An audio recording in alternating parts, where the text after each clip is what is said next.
आप देख रहे हैं आवाज इंडिया, देश की भरोसेमंद आवाज। मैं हूं पिंकी। आइए नजर डालते हैं देश और दुनिया की 10 बड़ी खबरों पर। मंडी में लैंडस्लाइड से 3 की मौत। हिमाचल प्रदेश के मंडी जिले में भूस्खलन की बड़ी घटना सामने आई है। सुंदरनगर के जंगम बाग में मलबे में 2 घर दब गए। रेस्क्यू टीम ने अब तक 3 शव बरामद किए हैं। 4 जेसीबी मशीनें मलबा हटाने में लगी है और जरूरत पड़ने पर ब्रेकर का भी इस्तेमाल किया जाएगा। पुलिस, एसडीआरएफ और एनडीआरएफ की टीम लगातार राहत बचाव में जुटी है। एहतियातन आसपास के 2 और घर खाली करा दिए गए हैं। दिल्ली एनसीआर में भारी बारिश का अलर्ट। दिल्ली एनसीआर में आज भारी बारिश की चेतावनी जारी की गई है। यमुना नदी का जलस्तर खतरे के निशान से करीब 1 मीटर ऊपर पहुंच गया है। कई निचले इलाकों में पानी भर गया है और बाढ़ जैसे हालात बन गए हैं। गुरुग्राम की सड़कें दरिया बन चुकी है। वहीं नोएडा और गाजियाबाद प्रशासन ने आज सभी स्कूल बंद करने का आदेश दिया है। पंजाब में बाढ़ का कहर। पंजाब के अमृतसर जिले के अजनाला और चक ऑल गांव पूरी तरह से बाढ़ की चपेट में हैं। दोनों गांव भारत-पाक सीमा से महज 10 किलोमीटर दूर हैं और सड़कें नदियों में बदल गई हैं। लोग पिछले 3 दिनों से छतों पर रह रहे हैं। अब तक 8 जिलों के में बाढ़ से 24 लोगों की मौत हो चुकी है और करीब 3 लाख एकड़ जमीन प्रभावित हुई है।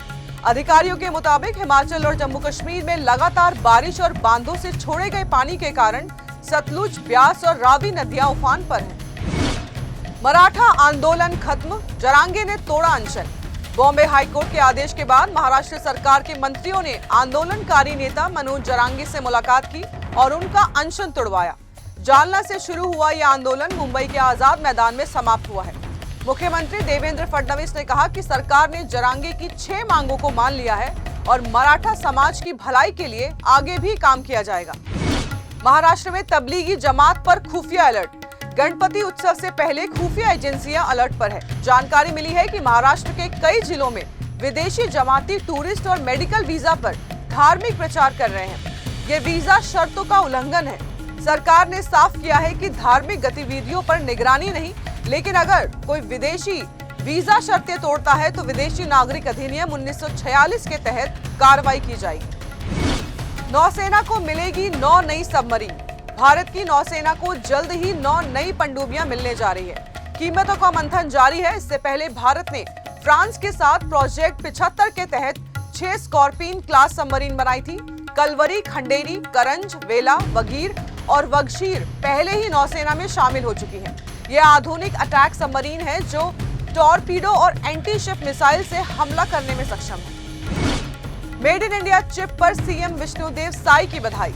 छत्तीसगढ़ के मुख्यमंत्री विष्णुदेव साई ने भारत में made in India semiconductor chip बनने पर प्रधानमंत्री नरेंद्र मोदी को बधाई दी है। उन्होंने कहा कि ये उपलब्धि प्रधानमंत्री मोदी की दृढ़ इच्छा शक्ति और निर्णायक नेतृत्व का नतीजा है।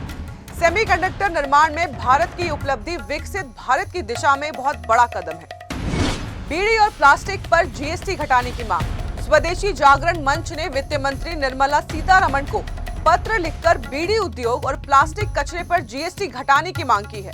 संगठन का कहना है कि बीड़ी पर 28% और प्लास्टिक कचरे पर 18% जीएसटी गरीब कामगारों को नुकसान पहुंचा रही है। संगठन ने जीएसटी दर को 5% तक लाने की अपील की है। बुधवार से जीएसटी परिषद की बैठक शुरू हो रही है। राहुल गांधी और तेजस्वी यादव पर मानहानि केस। दरभंगा में वोटर अधिकार यात्रा के दौरान प्रधानमंत्री नरेंद्र मोदी को अपशब्द कहने के मामले में राहुल गांधी, तेजस्वी यादव और मुकेश सहनी समेत 4 नेताओं के खिलाफ पटना की अदालत में मानहानि का केस दर्ज हुआ है। अदालत जल्द ही इस मामले पर सुनवाई करेगी। एससीओ समिट के बाद ट्रंप का बयान। चीन में हुई शंघाई सहयोग संगठन यानी कि एससीओ समिट के बाद अमेरिका के राष्ट्रपति डोनाल्ड ट्रंप ने भारत पर बयान दिया है। उन्होंने कहा कि भारत ने अमेरिका सामानों पर सबसे ज्यादा टैरिफ लगाए हैं, जबकि अमेरिकी मार्केट भारतीय प्रोडक्ट के लिए खुला है।